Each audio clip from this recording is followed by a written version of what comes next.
Welcome to Flat Earth Debate Live.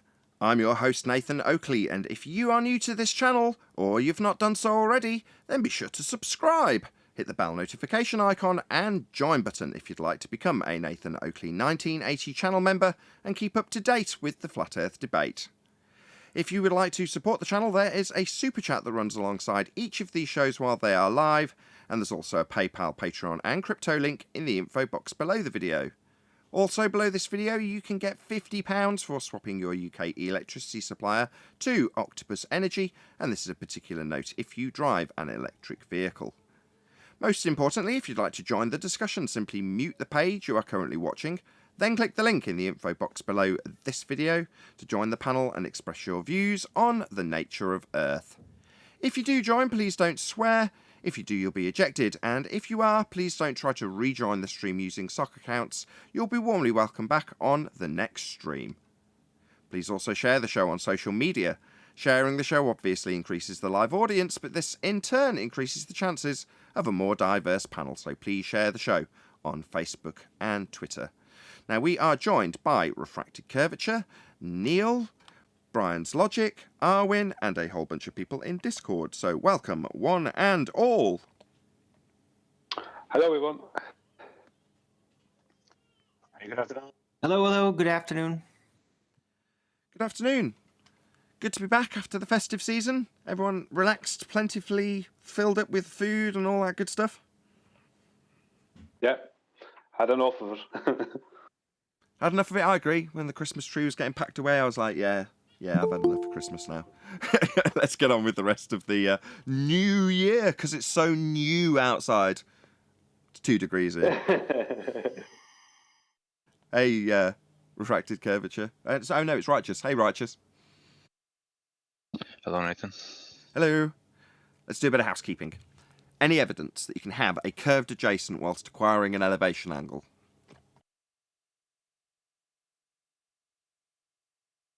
Absolutely not. Sorry, Richard.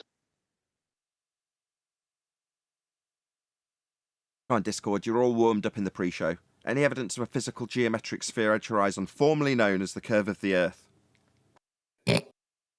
Was that someone snorting? Did someone snort at that question? I agree. It's a ludicrous question. Earth Nobody curve ever claimed it. only exists Nobody in the ever maths. claimed the horizon is mathematic. Geometric. Or real. No one's claiming Earth curve's real. Who's ever claimed Earth curve's real? A horizon doesn't exist because it's not Earth curve. Yeah, I've had that a few times from complete idiots in chat. If there's no Earth curve horizon, so they've got a basic grasp of the Black Swan argument, us debunking the geometry that is claimed to be Earth curve. Well, if there's no globe Earth physical horizon, then there wouldn't be a horizon at all. You wouldn't even have a horizon on a flat Earth. Now, that actually spans from them being so used to seeing Muppet vision. That's you on the left and the target on the right. So you're seeing the side of your own head. You never get that perspective. You can't see the side of your own head and the target at the same time. But that's what they show you to basically remove perspective. Now, in so doing, if you draw a line, a straight line between target and observer, there's no horizon. Doesn't matter if you write 1 million miles on that line, no horizon. Because it's drawn that way, and the only thing that creates a horizon is a globe underneath that straight line. Oh, by the way, that line doesn't exist anymore. It's refracted for them. Anyway, even though they haven't got this straight line I'm describing in their maths, if they had it, they'd have a globe underneath it that created the horizon. And when you remove it, no horizon, they chant. Yeah, we do definitely still have a horizon. It's just not your physical sphere edge called Earth curve anymore. We debunked that with the Black Swan. Any evidence of R? No. No.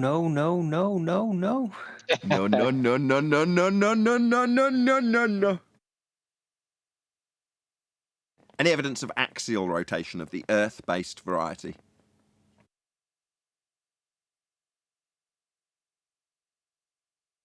You No, and no, your no, reference no. range was ruined. Say again, George?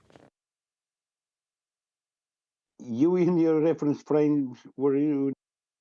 Oh, you and your reference frames have been ruined. Yeah, that's Simon Dan.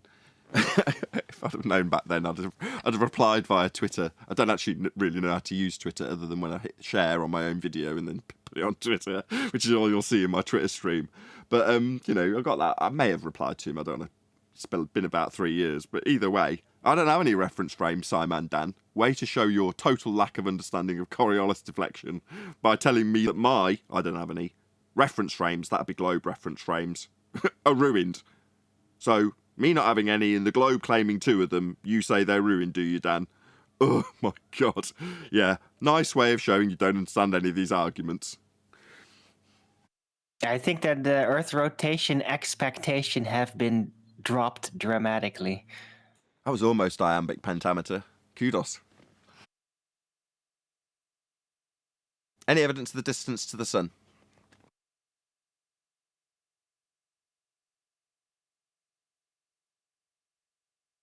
It's over there, whatever it is, You- or you so it need seems also to that. be.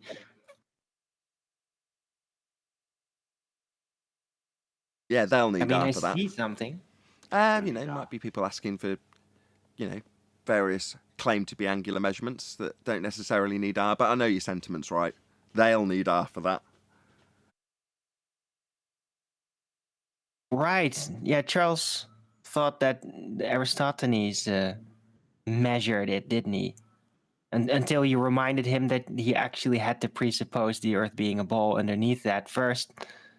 But he just didn't seem to get that part. Oh, and no, he moved did. on. No, he did. If you listen back later on in the show, he makes it overtly clear that that will not be working to give him a measurement. He actually states it.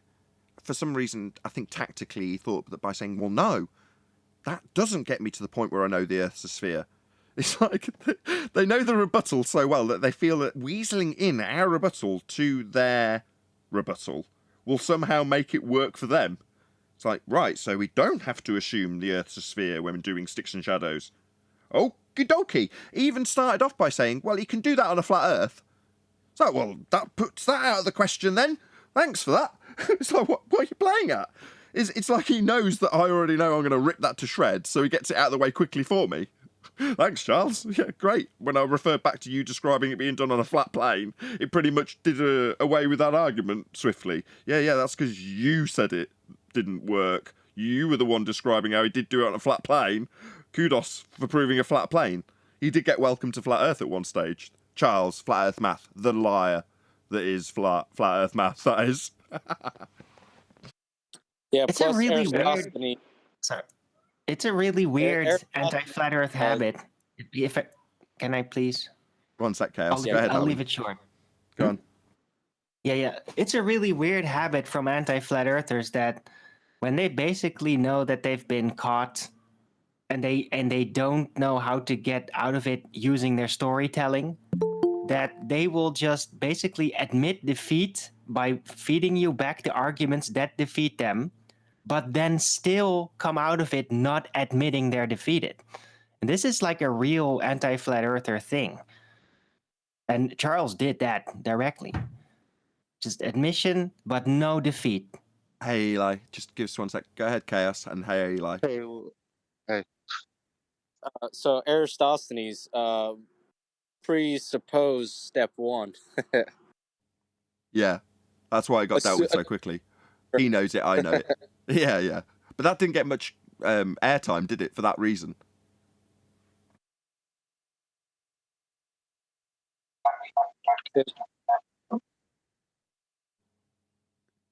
That's right, Eli. Sorry, did you hear that? Yeah, indeed. It's all good. That's the sound of the police coming for these thieving, thuggery, lying, backstabbing. Not the police. Not the police. That's the ambulance coming to take him to the psycho ward. Yeah, this guy in 24/7 all weekend was basically just, give me a second here.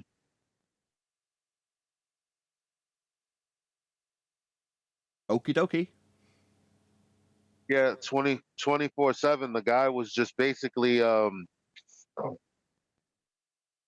trying to. I don't know what he was doing, because the thing is, everything that we brought up, the black swan, um,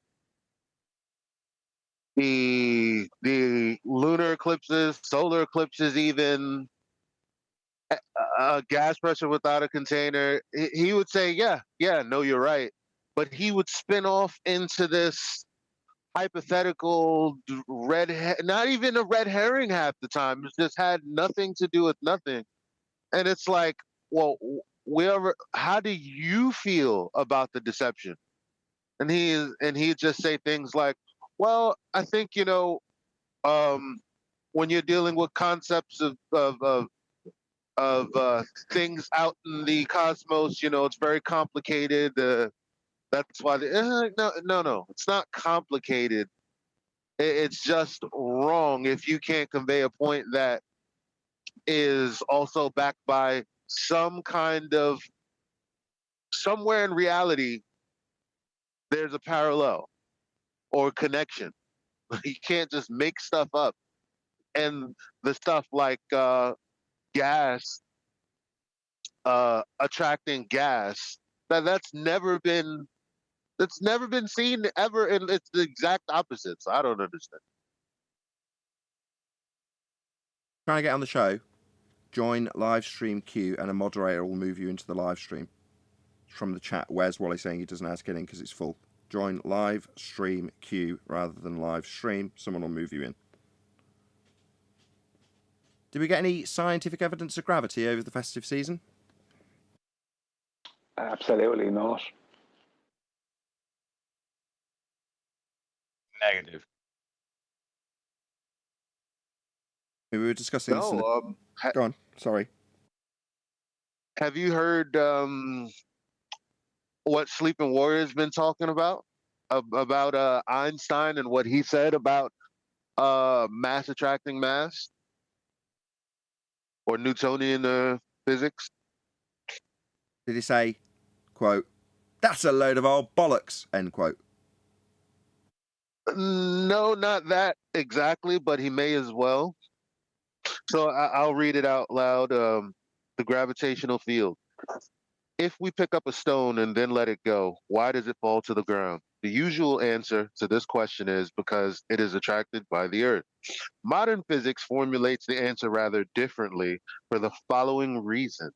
As a result of the more careful study of electromagnetic phenomena, we have come to regard action at a distance as a process impossible without the intervention of some intermediary medium. Yeah, I like mine better. But yes, brilliant. You say you got that from Sleeping Warrior? Yep, who got it from Einstein's PDF. And basically he's saying mass attracting mass is process impossible. Not replaced, not supplanted, not, supplemented. No, gone. Cool, very cool. Well, Thank you for that, Eli. Shout out to Matthew Hall, who says 3 words to wreck the globe brain. Flat is fact. Thank you very much for the super chat. Really appreciate it. Right, Elijah. So they need kind of a ether for the gravity to to leap the distance, right? Like they falsely attribute to light because you think it's a wave, right? Well, So they need some that kind of for gravity. energy. They need the medium for the gravity Yes. wave to pass through. Yes. Well, why don't you basically. just conjure it up? They conjure up everything else, right? They conjured up black holes, dark matter. Careful. Before you know it, you'll have gravity weave, and it'll be ascribed to you. Yes. Is that what that chuckle was for? Then I'll have scientific things tied into my name on both heliocentrism and flat Earth. Gotcha. I wonder what the chuckle was. You were like, "Mwah," because you're like, something could be ascribable here. Hold on, I can come up with some heliocentric nonsense. What about the gravity weave? That'll do. Yeah, or gravitational ether. That word would be popular. Very, very good. Perfect nonsense. So what about any single viable hypothesis from any of the fields of astronomy, cosmology, or astrophysics? Gravitational ether. Feel free to join in, Wally. Now you're in.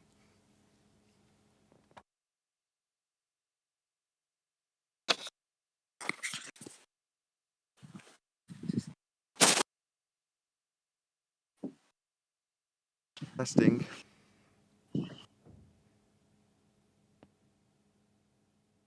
we get a hello?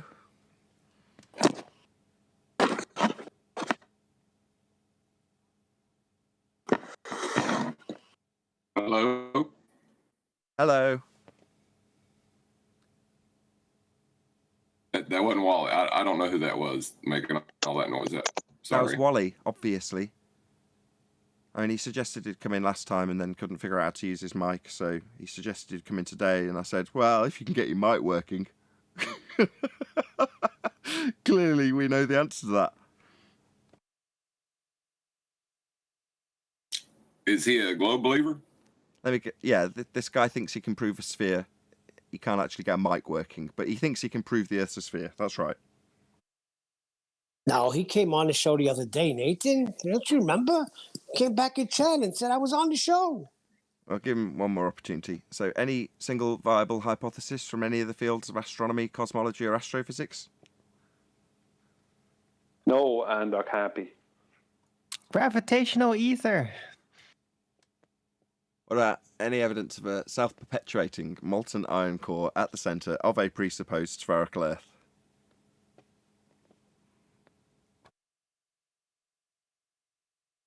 No. What about? No, it only ever existed in the science fiction. No, you got to go to step one first. Step one, which is what? Assume Earth's a sphere? Oh, we got to measure it. We got to see what it is, if it's flat or what shape it is. That's step one. We can't just assume it's a sphere and it's got a molten iron core. Yeah, that's exactly what they do. They go in the globe Earth model, and then when you point out that they assume a sphere with an R value when they say in the globe Earth model, they double down and lie. Just for context, we're talking about a liar named Charles. Flat Earth Math is his YouTube channel. A liar. So lies about needing R, and when you point out that here's you using R by way of assumption in the globe model, they'll double down and lie to a live audience and squirm quite a lot. And then when you point out that you've overcome their objection that they don't need R by way of a lie, they'll then mute you when you ask them for measurements of R. Liars like Charles, Flat Earth Math. That's what they do. You're right, Brian. I don't know if it was in the pre-show, but Brian was pointing out that it was a joyous moment when I was asking for R and Charles muted me. It was a nice big banner for my audience to see that said, the host has muted you. So I could then subtitle it after the fact with Charles muting me whilst being asked for the R value he lied about needing when I pointed out where he needed it in his false dichotomy. In the globe model, end quote, Charles, Flat Earth Math. Liar. So when we got to the point that I was actually asking for the R measurement, got round his lie that he used to try and avoid answering where he got R by saying he didn't need it, that lie. Once we got around that, he muted me because I'm asking him for R measurements then. Yeah, not because I'm being disruptive. I mean, he can claim that, but disruptive because I'm asking him for R after he lied about not needing it. I showed him where he needed it in the globe model, end quote. And then he muted me for asking him for the measurements. I mean, because they haven't got any. We've debunked them with the black swan. Charles doesn't want to go through that. Obviously embarrassing for the globe process. So he'd rather lie and expose himself as a fraud and liar than, you know, get to the point where he can admit that he hasn't got a sphere edge horizon anymore. He's refracted it. No, he'd rather lie and just say he didn't need R at all. Well, you catch them because right in the next breath is when they say they don't, but in the next breath, the next sentence, they're assuming R.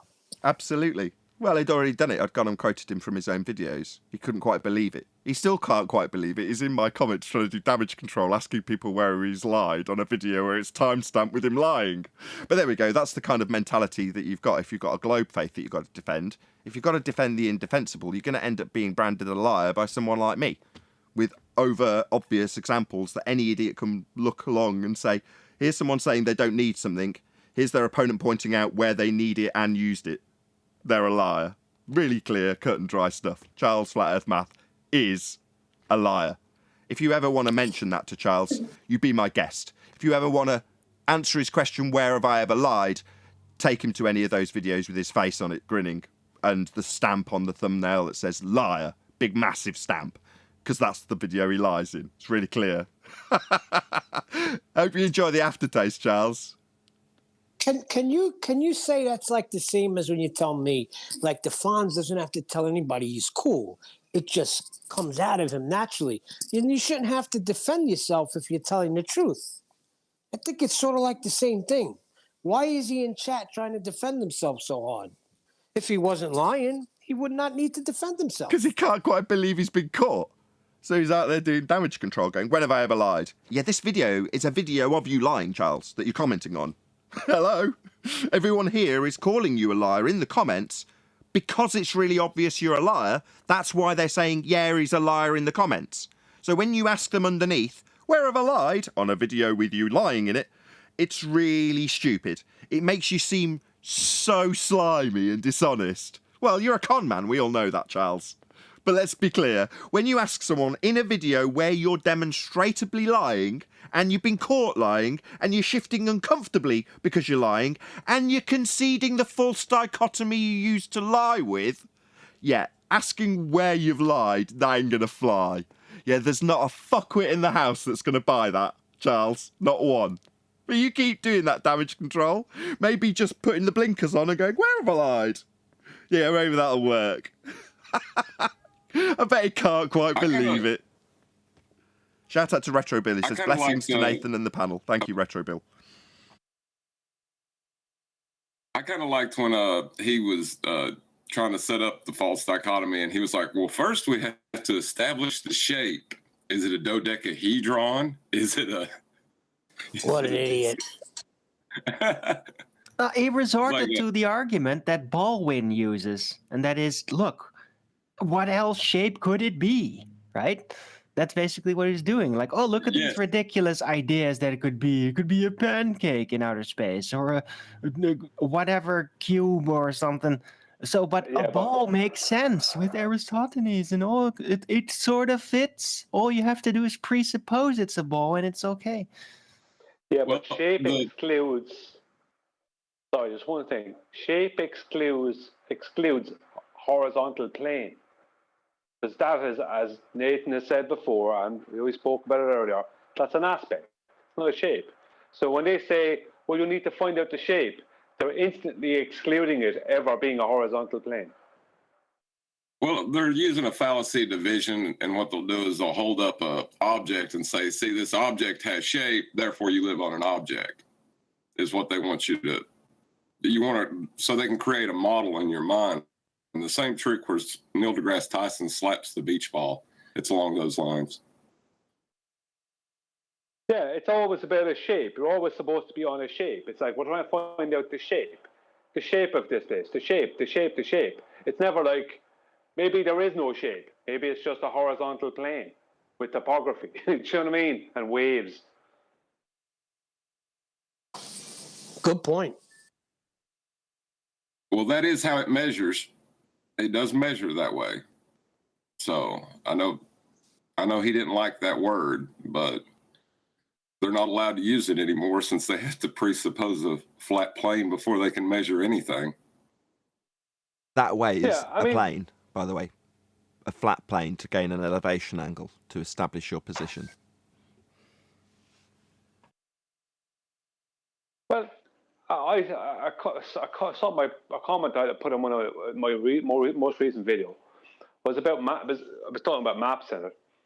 All these maps are claimed to be somehow a globe projection, right? Now we know that the Mercator does not seem to match the globe, right?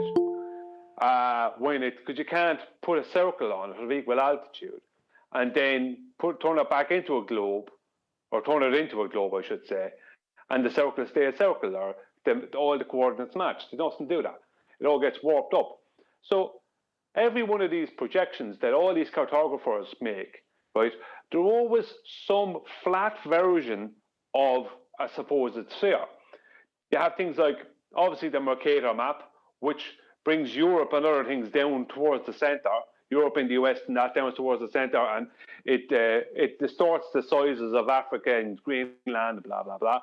Then you have the Gauss-Peter projection, which shows what's supposed to be the more true size of the continents, but it doesn't give you any position in relation to each other that they should be in. Then you have the likes of the AE map and the Gleason's map, or the Gleason's map distorts Australia and things like that. Supposedly, Australia's distorted in its width or whatever, its length, things like that. So all these supposed globe projections all have to be made flat to be used, right? But none of them actually fit in the globe. And whoever uses this globe for navigating anything, whoever uses an actual globe, nobody uses this. When is there going to be a cartographer out there who just deals with reality and creates a flat map? Because they keep on taking a globe and then trying to manipulate it into some kind of a flat thing that can be used for something. Do you know what I mean? Why don't you just make a flat earth map? Stop messing around. So why does everything, because they always start with their shape. It's like, well, let's see what shape it is. It's a globe. But now we need to use reality, so that means we have to flatten everything out all the time. If you stop making a globe in the first place, just ignore that completely and just deal with reality, then you won't have a problem. You'll have a flat map. There'll be no need for all these distortions. Yeah, but they gotta reaffirm their religion, Brian. Yeah, but that's kind of besides the point. The point I'm making is they keep on having all these different versions of maps made of all triangles, a rectangular map, a square map, a map that shows the Earth as a circle, but it's flat. But all these things have to be flat. Why did you? Because they keep on trying to take something that's a globe, because they're starting with globe, and try to flatten it all out in different ways to use it for reality. Why don't you just deal with reality? Stop starting with a globe. And before you know it, you'll have a great map. Any evidence you can have gas pressure without the necessary antecedent of a container to press upon? Negative. We're still on housekeeping, yeah? Negative. You cannot have gas pressure unless you have containment.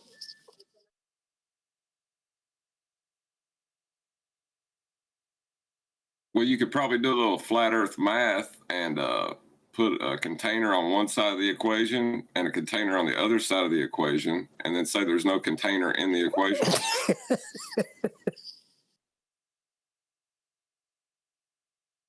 And you could use so a sad that pipe. where's Wally, his mic is not working, apparently. Yeah, his That's brain's not fascinating. working. Yes, that's really interesting. Thanks for that, George.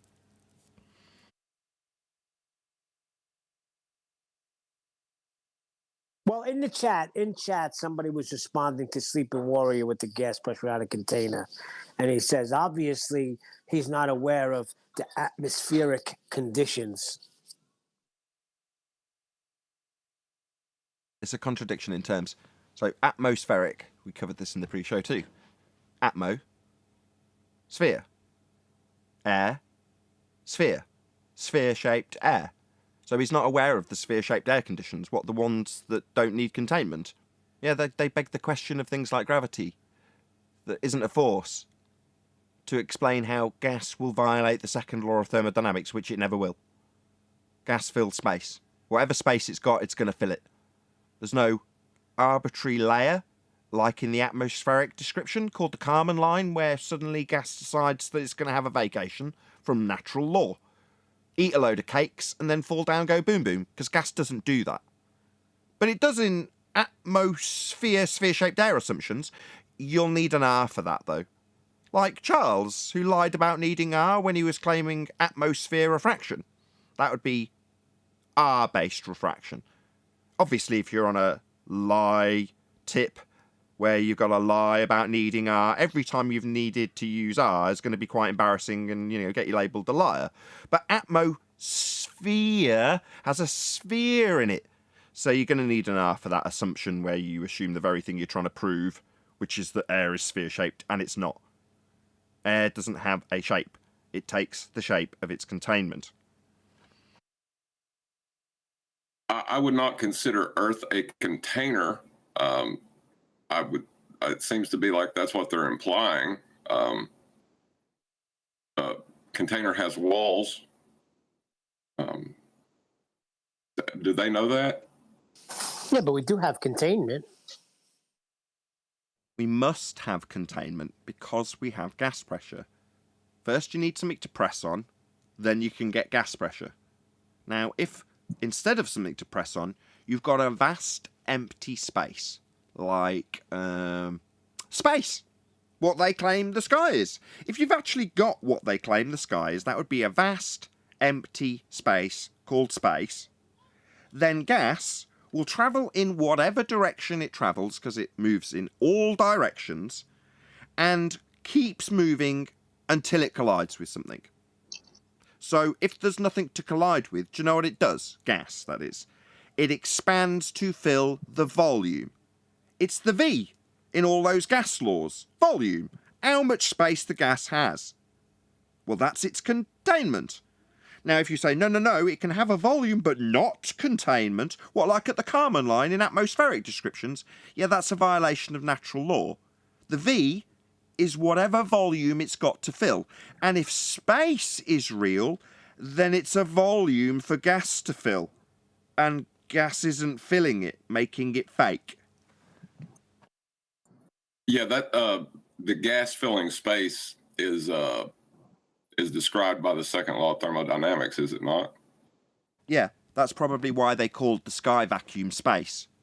Well, if gas fills space, and we've got a space that gas isn't filling, why don't we just call it space like an elaborate double bluff? Hopefully no one will ever notice. That gas fills space, and here's our space, but gas ain't filling it. No, you move past the Kármán line and suddenly there's a void, and there's gas below you. You can be like Superman in the movies, looking down on the clouds from the vacuum, and looking at the clouds not expanding to fill the space you're in violation of natural law, because gas will fill the space it has to fill. So let's call it space. Well, that's still my favorite, because when you explain that to anyone, they really get it. I mean, they get it. It's like they can understand that. It's a natural law. So, if they don't understand it, tough luck. If you want to deny it, tough luck also. If you're an anti-flat earther, that is. Oh, what's that you say? Gas can have a volume without having containment. Right, what about the bit beyond that? That's also the same volume, isn't it? So therefore you're going to calculate that in. No, we'll assign the Kármán line as the amount of volume. What's the Kármán line? It's just this imaginary line where we ascribe the volume to the amount of space that the gas that isn't filling space is got to fill. When I was a baller, the way that I dealt with this was I thought I measured a sphere using tangential geometry, and then the assumption that gas wasn't filling that space followed naturally after it.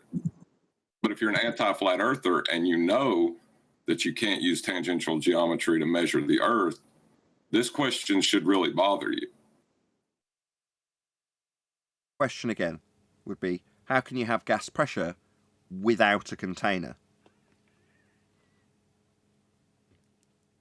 Shout out to Udada, who says, Merriam-Webster, axis, the imaginary straight line that something such as Earth turns around. Very good. I'll give you the super chat.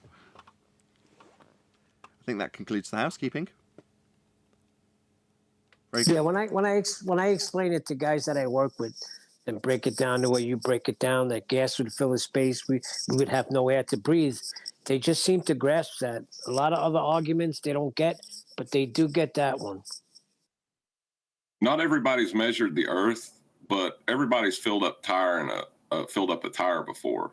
So I think that I do think you're right about that. But if they're up on heliocentric dogma, they're going to argue with you. Well, correct. Speaking of arguing with you, I watched a bit of Jaron yesterday, and he had his Rose, I think her name is, and her buddy, or might have been a relation, I don't know. Either way, a dude that's saying, I think it's ludicrous that you should question rocket launches. And no offence to you, Rose, but you waffled on at nausea, rather than saying rocket launches might be real, but the place they're claimed to travel to is fake. You can't have rockets travelling through the Kármán line into an area that the gas we breathe could fill. That's a violation of natural law. If the sky was a vacuum, that would be the destination for the rocket, then the gas we breathe would fill the space. End of argument. All claims that take place in that area are ultimately fake.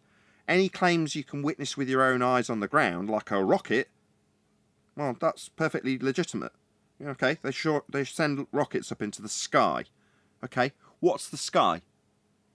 What's the sky when they send you back pictures from the black?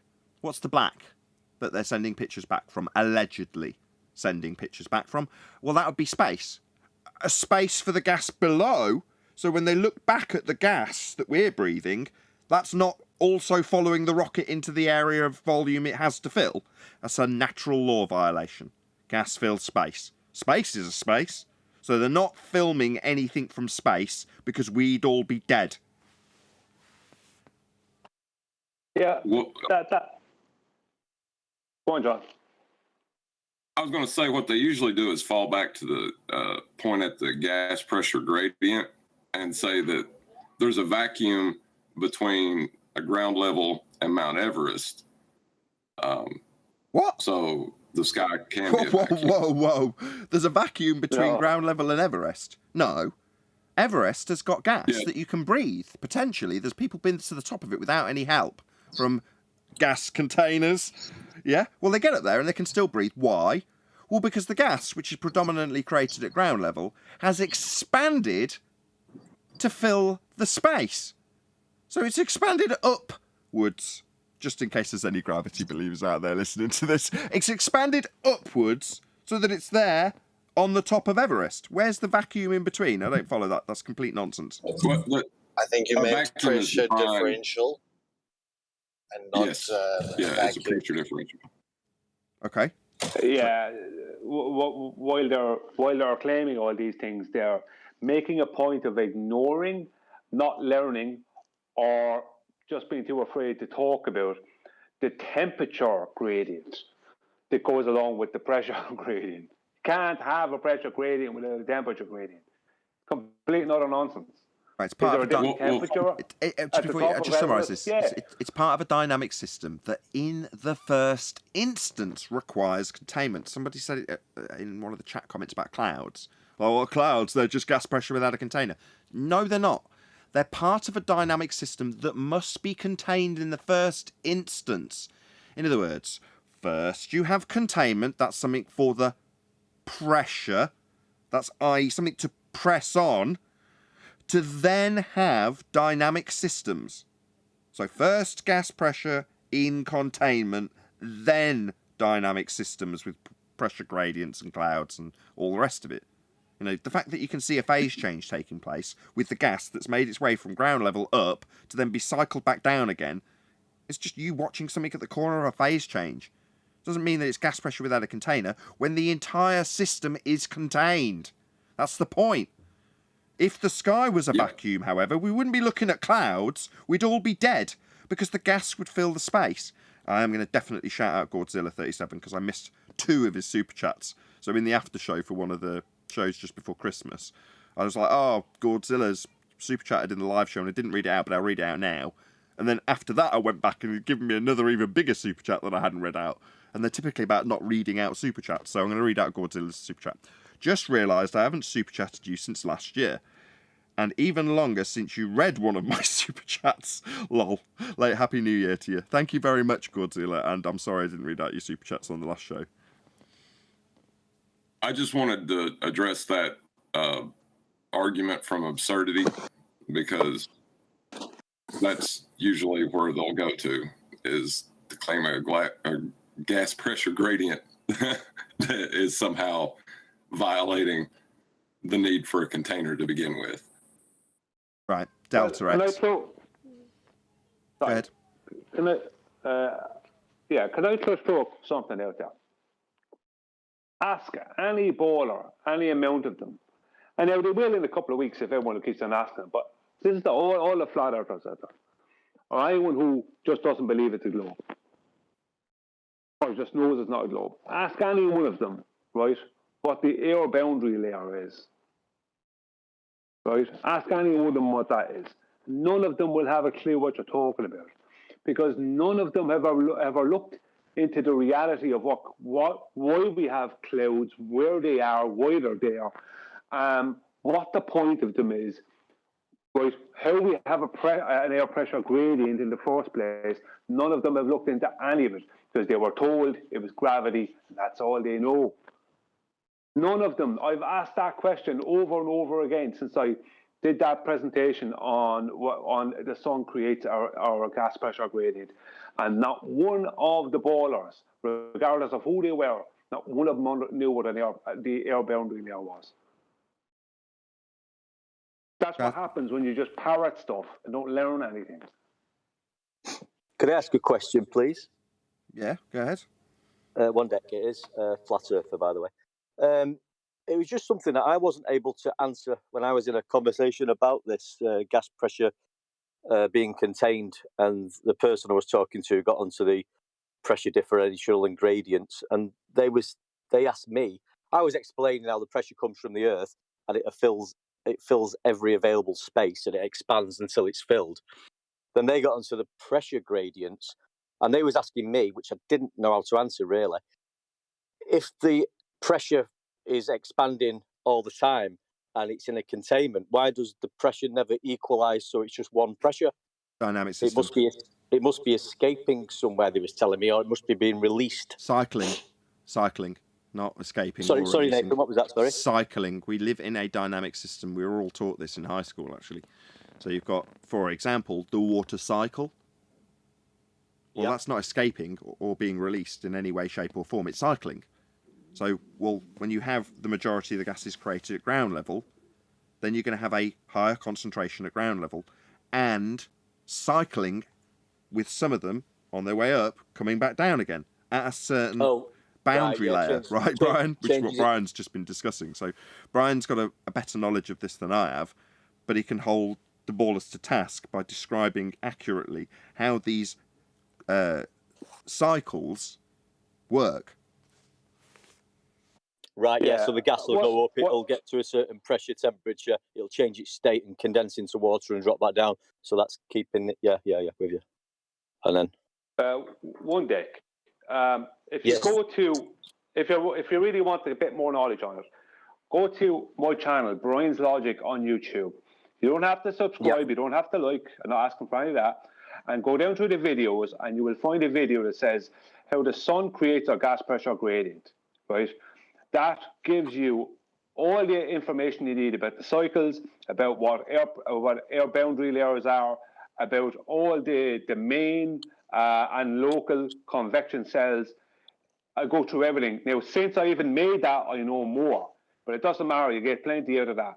It's like the ballers just want to completely ignore how... Ask any one of them, how would they create a pressure gradient within a container, right? And they'd have to say, you have to have two separate temperatures, a warm and a cold. They say warm at the bottom, cold at the top. That will, of the container, that will create a pressure gradient within that container, right? Every part of this air pressure gradient is all about temperature, but it's also about volume. Volume is important too, but it's temperature, right? And you can't have temperature, you can't have gas pressure, or you can't have a vacuum without a container. You can't have any of those things without a container. So it's about a 1 hour, 37-minute presentation. I did it on Nathan's show. It's on my channel. If you want to go through it, you can just go through piece by piece because it's in sections. So if you want to go through it, you will definitely get a lot of information in there that the ballers can't refute because it's official information. With the exception of one or two parts at the end where I speculate a bit, but it doesn't matter because the rest of the information debunks all our claims concerning gravity. I'll tell you something, Finn, I think. On our side, we are terrible at self-promotion. I don't want you to subscribe. I don't want you to hit the like. I don't want anything like that. Right, let's just ignore that Brian said any of that. Listen to all of the stuff he said after, which is my information is basically fantastic. You need to be looking at it. And then hear me saying in Brian's voice, oh, and you definitely need to subscribe, and to be sure, you need to hit the like button. Exactly, Brian. Come on, promote yourself. And the bell notification. I just I just want people to get the information. It's not about me building the YouTube channel or anything like that. I just want people to get the information. And if I can give somebody like one deck information that he could then use, and it doesn't even matter if he isn't against the ball or not, just telling people that he knows about it, friends, family, whatever, in time. He's able to explain it to people when people ask him, face to face, people he knows. Then that's what I want. I just don't see myself ever becoming financially stable on YouTube. Well, that's the problem. You got to think big, Brian. That's imprinting. You're doing it to yourself, buddy. No. It's more the fact that what you want is the information to be more readily available. So from that perspective, those two things aren't mutually exclusive. Getting people to subscribe and like will achieve the thing you want, i.e. the information to be more prevalent. So that's why I'm saying, not because you want to make a living on YouTube. Smash the super chat, hit the PayPal link. Join us, Nathan Oakley. Right. Exactly my point, Brian. What Nathan just said. Let me you say want this people quick. to hear it? Get your channel bigger. Hold on one second. Go ahead, Righteous. I posted his link to his channel in the chat, so you guys. Thank you very much. Perfect. From there. Brilliant. So, Righteous Force, ever vigilant mod that he is. Thank you. Better than me. He's posted Brian's. That would be a better thing for me to do. Actually, post a link. Thank you, Righteous. Thank you. There's a link to it too. Hold on. There's a link to. Hold on. Hey, Nathan. Hold on one sec. There's a link to Brian's Logic's channel. It's going by in the live stream on YouTube chat right now. So it's under Righteous Forces modded status. So go and click on that link, subscribe, hit the like button, and leave a comment for Brian because his videos are epic and they do contain a lot of well-researched information. So yeah, subscribe today. Go ahead, whoever that was that I was cutting off. Sorry. Would you believe? Yeah, thanks, Brian. I will subscribe. I'll watch the video. Thanks for the information. Great. Cheers, pal. Yeah, it's good stuff. I've even subscribed. I love watching Brian's videos. They're fantastic. Thanks. Yep, subscribe today. Thank you. That sounds like Wally. Would you believe that? It is indeed. Good to have you. Right at the end of the live show. Oh, thanks, guys. I just hope you're going to have enough time to have a look at my video. Excuse me. We don't look at videos here. What have you got to tell us? You don't? Well, no. Look, how do you do your gatekeeping task? Because you are the prescribed gatekeeper for the DITRH videos. So somewhere along the way, you're going to have to rubber stamp it. If you don't, why are you asking me this? Sorry, why are you asking me this? Well, because I gave it to David. David had no idea. He said present it to Nathan. I'm presenting it to Nathan officially right now. If you don't have a look at it at some time real soon, I guess it's a forfeit. I don't watch videos. Second time. Try and listen. Pin your ears back just for 30 seconds. I do not watch videos here. Oh, he can't. You don't watch videos back videos. 30 seconds. I got about 3 words out. Try again. Pin your ears back. Third time trying. You don't watch videos. Good. Yeah, well, let me tell you what happened. Right. So do you want to present what you've got? That's what you got to do. The video is there. It's all fourth time. Available. Fourth time. So like with Charles the liar, flat earth math. I say, don't use fallacy. He says, what? The fallacy are begging the question. And then 10 seconds later, back to your video. No, don't watch videos. If you want to present a claim to me, you can now or not. That's your choice.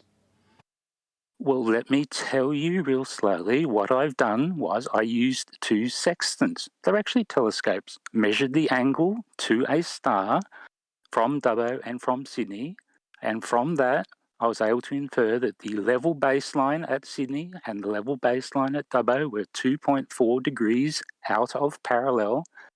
From that, we were able to determine that the radius of the Earth is around 6,466 kilometres long.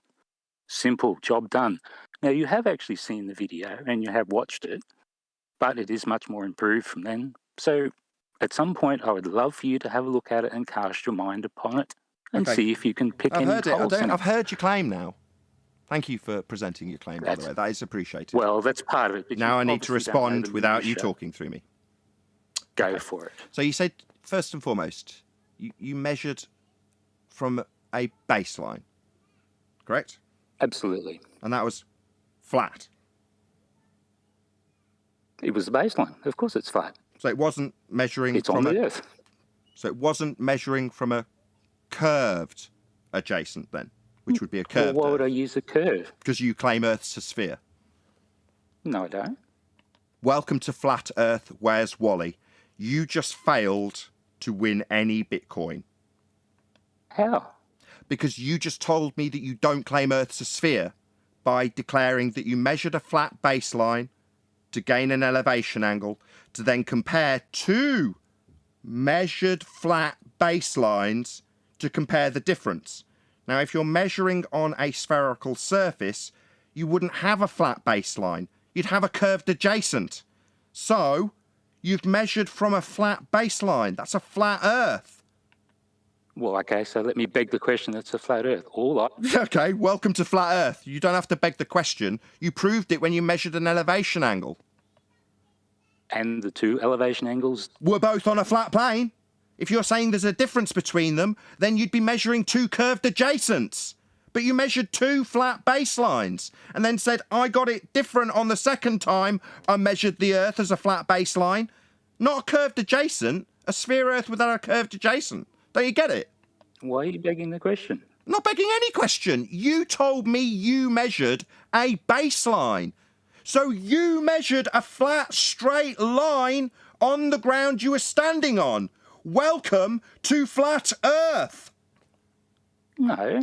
Yeah, that's what you just told me. It's a baseline. Yeah, flat one. Yeah, flat. Oh, and not parallel. Yeah, flat baseline. That's what you measured. I asked you, did you measure a flat baseline? Yes, you indeed did, to measure the angles. So you're measuring flat baselines. That's a flat Earth. And then you're telling me that you've compared two flat baseline and found there's a difference between them. Well, that's fascinating. Neither of them were measuring a curved adjacent to begin with. Why would you need to do that? Because you claim Earth's a sphere. That's why. That's DOS twice. Why would you need to measure it with a curved adjacent? Because you claim Earth's a sphere, you stupid idiot. Is this really happening? Yeah, he's really asking me why he'd need to measure the ground beneath his feet as curved. He's asking me why he needs to measure it curved. Why would I need to do that? Because you claim Earth's a sphere. That's 3 times. He can't quite believe it's happening. He's asking me why he'd measure it with a curve. Because you think you're on a sphere. That's 4 times. Hello? No, I don't. You don't claim you're on a sphere with a curved surface. Yeah, welcome to Flat Earth. If you don't claim the ground beneath your feet is curving and you're measuring it with a flat baseline, then you're on a flat Earth, you stupid muppet! Welcome to Flat Earth, where's Wally? It seems you're a bit lost for words. Oh, no, I heard a noise outside and I thought there was a protest, but there was just a lot of chanting going on. So. Sorry, I chanted that you measured a flat baseline and pointed out that you didn't measure a curved adjacent, and then you asked me why you, the globe-believing fundy with a curve believed to be beneath his feet, why you would be measuring it curved. You asked me and are now claiming I'm chanting. No, I am teabagging you, where's Wally? Because you've asked me why you'd measure it with a curved adjacent. Well, because you think there's a curve beneath your feet, you complete clown. That's why. Not chanting, winning. Let me ask you, was it last year? Why are you asking me something? I thought you were here to win Bitcoin. You think you got questions for me, do you, Dumbo? No. You had a claim that used a flat baseline.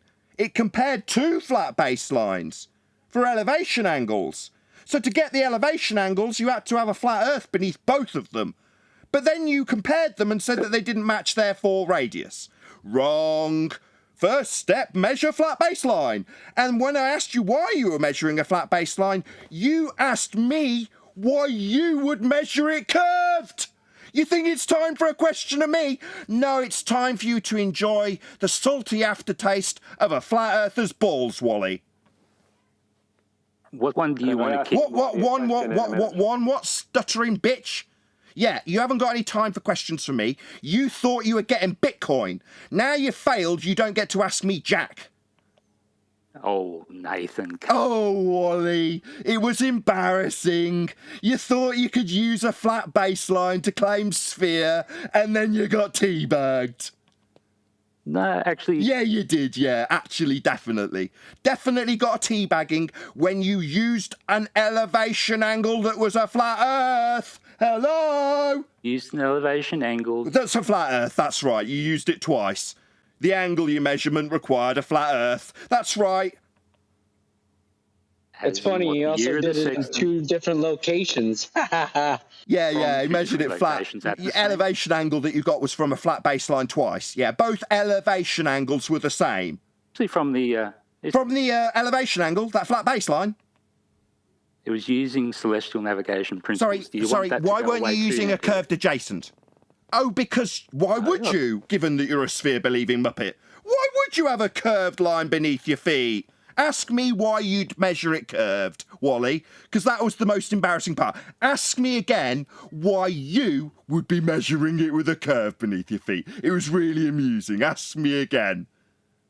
Why would you assume I was having a curve under my feet? Because you're a globe-believing muppet with a sphere beneath and you think the ground beneath your feet's curving. I'm glad you asked me again, because it means I can point out that that's very much your fundamentalist religious belief in a sphere that you're asking me why you wouldn't use. Yeah, why wouldn't you use a sphere beneath your feet? Well, because it's flat. That's the answer, Wally, because it's flat. Laugh it up, Fundy. How do they taste? Got my next How do video. they taste? Thanks very much. How do they Nathan. taste? Thanks for my next video, Nathan. Sorry, thanks for your next video about you asking me why you'd measure the ground beneath your feet curved. Seem to be a bit lost for words again, Wally. What gives? Oh, he's just run away. Oh, he's legged it. He's legged it. Where is Wally? Where's Wally? Where's Wally? Does he not want to ask me for a third time why he, the globe-believing muppet, would be measuring the ground beneath his feet with a curve? I mean, I don't know. I'm a flat earther, Wally. Why the hell would you? We don't, and neither does anybody using a sextant, including you. What do you know? You did really well. You won't be getting any Bitcoin, Wally, but you will have a lot of flat earthers pointing out how salty my balls were for you when you came here. Glad you managed to figure out how a mic works. As predicted, the man that couldn't even figure out how to get a mic working definitely didn't prove a globe and get Bitcoin. So waste of time, idiot. Welcome back any time. Was he trying to say that because he presupposed a flat Earth to get the measurements, he was prove a sphere? Is that what he? That is what he was saying? exactly what he did. Could you summarise it again for Wally in case me saying it wasn't tolerable for some reason, because I shout? It means that in measuring a flat plane first to prove his sphere didn't fly. Can you explain it for him, maybe in a different vocabulary that I use? That'd be brilliant, John. Thanks. Wally, you presupposed a flat Earth to get your angles.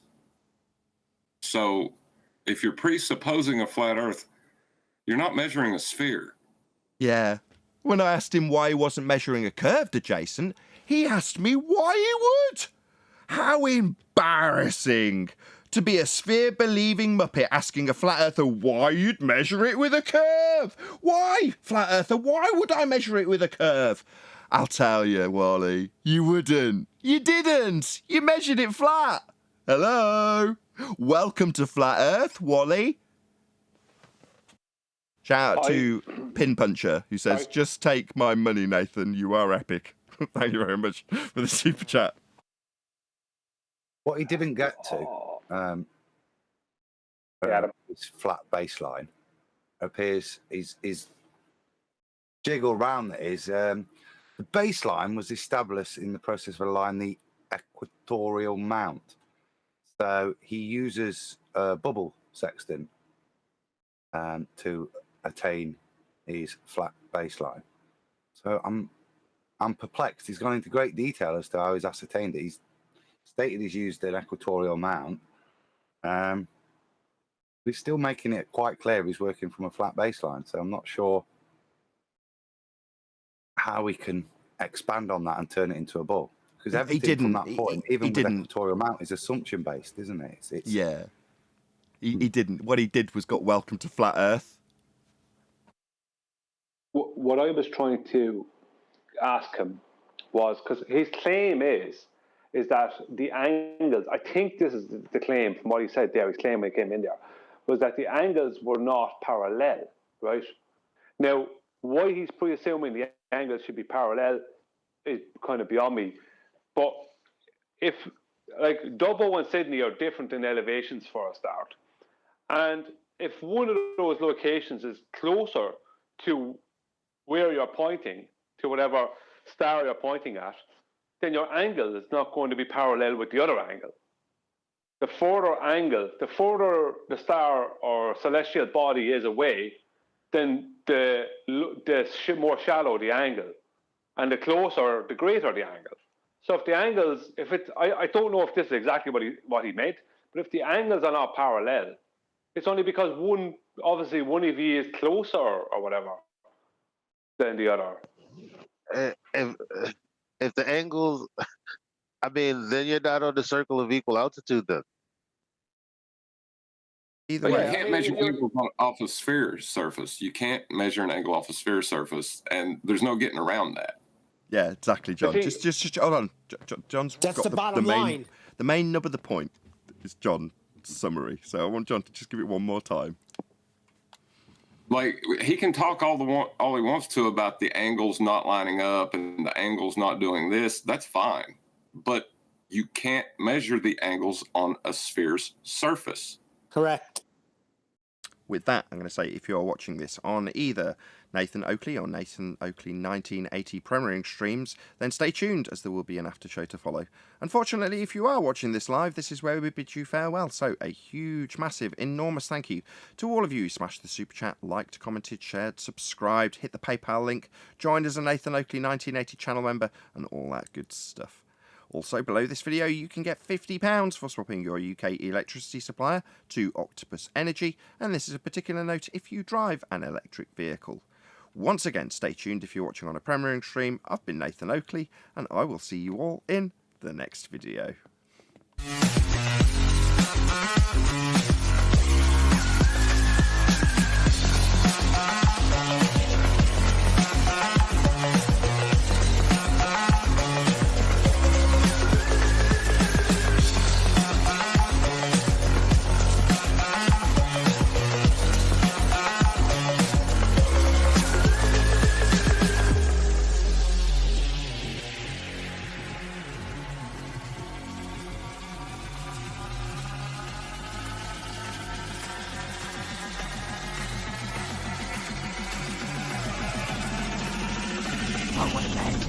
What a lucky day!